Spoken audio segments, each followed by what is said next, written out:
இந்த வீடியோவில் இந்த சால்வபிள் குரூப் அதில் ஒரு 4 சிம்பிள் ப்ராப்ளம்ஸ் பார்க்க போகிறோம். ஃபர்ஸ்ட் ஒன் வந்து prove that every abelian group is solvable.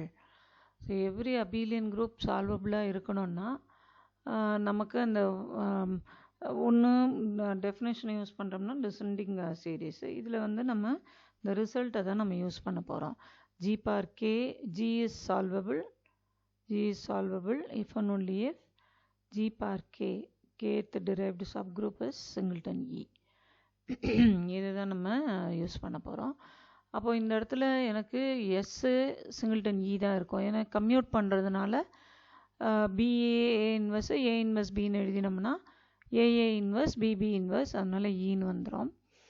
So இது வந்து G, the commutator subgroup which is G prime is generated by S which is singleton E னா அதுவும் singleton E ஆ தான் இருக்கும். அப்போ G par K வரைக்குமே இது singleton E ஆ மட்டும்தான் இருக்கும். அதனால G solvable by this result. அடுத்தது prove that a group of order P is solvable. நமக்கு தெரியும் ஜிங்கிறது ஒரு group of order prime number பின்னு இருந்ததுன்னா அது சைக்ளிக்னு. ஸோ சைக்ளிக்கு இருக்கிறதுனால அது அபீலியன்னா ஃபஸ்ட்டு ப்ராப்ளம் படி அது சால்வபிள். அடுத்தது prove that a group of order p square is solvable. அப்போ பி ஸ்கொயர் நமக்கு ஏற்கனவே போன செமஸ்டரில் படிச்சிருக்கோம். ஆர்டர் ஆஃப் ஜி பி ஸ்கொயர்னா G is அபீலியன்.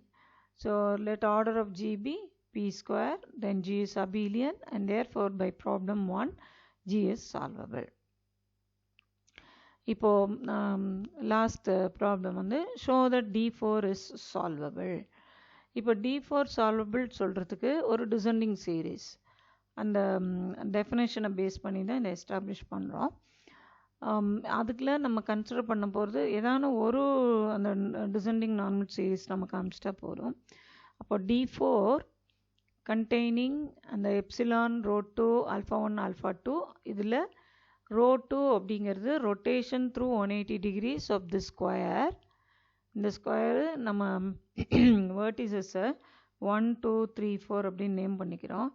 Perpendicular bisector of the side அதை எடுத்துட்டோம்னா அதனுடைய இன்டர்செக்டிங் பாயிண்ட்டு அதை பொறுத்து இதை 180 டிகிரிஸ் ரொட்டேட் பண்ணோம்னா என்ன ஆகுன்னா 1 will go to 3, 3 will go to 1 அந்த மாதிரி ஒன்றுனா 4 will go to 2, 2 will go to 4. நம்ம இதில் வந்து ஹார்ட்ஸ் நகலம்லே அந்த மாதிரி ஒரு எல் ஷேப் அந்த மாதிரி யூ கெட். ஸோ என்னுடைய ரோ 2 அப்படிங்கிறது என்னன்னு சொல்லிட்டோம். ஆல்ஃபா 1 அப்படிங்கிறது 1 taken to 4, 4 taken இது வந்து reflection about EF. Reflection about EF இது வந்து ரிஃப்ளெக்ஷன் அபவுட் GH. இப்போ GHஐ பொறுத்து நம்ம பார்த்தோம்னா 4 taken to 3, 4 taken to 3, 3 taken to 4, 3 taken to 4, 1 to 2, 2 to 1. So இதுதான் ரிஃப்ளெக்ஷன் அபவுட் GH, அது ரிஃப்ளெக்ஷன் அபவுட் EF. ஸோ இந்த எப்சிலான் இந்த 3 எலிமெண்ட் டுகெதர். ஸோ அப்படின்னா 4 எலிமெண்ட் இருக்குது. This definitely contains this subgroup.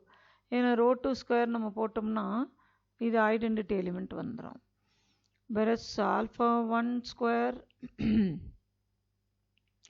இப்போ இது போட்டாலும் வருமானா வரும் ஆல்ஃபா 1 ஸ்கொயர். ஸோ நம்ம கன்சிடர் பண்ணியிருக்கிறது இந்த இடத்துல epsilon row 2 and this obviously contains singleton epsilon, and therefore இந்த மாதிரி எனக்கு ஒரு descending chain இருக்குது. அதில் இப்போ நம்ம வந்து நார்மல் சீரீஸ் இருக்குதுன்னு சொல்லிட்டோம், descending நார்மல் செயின் இருக்குதுன்னு சொல்லிட்டோம். இப்போ இந்த கோஷன் குரூப் நம்ம பார்க்கணும். கோஷன் குரூப்னா இப்போ D4 modulo this, D4 modulo இந்த இது நம்ம ஒரு ஹெச் அப்படின்னு டினோட் பண்ணோம்னா இது. ஸோ இதனுடைய ஆர்டர் வந்து 8,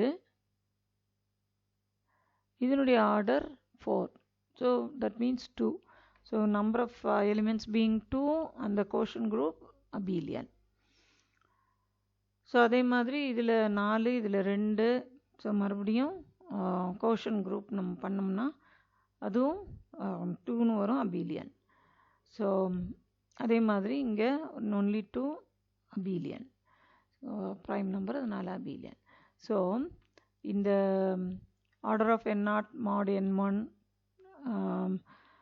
that is 2 and therefore this is abelian. Similarly n1 mod n2, n2 mod n3 all are abelian. So DNA அந்த DNAல descending chain கொடுத்துட்டோம், நார்மல் சீரீஸ் பார்த்தாச்சு, இது அபீலியன் அப்படிங்கிற அந்த கண்டிஷனையும் வெரிஃபை பண்ணியாச்சு. அதனால் என்னுடைய D4 வந்து சால்வபிள்.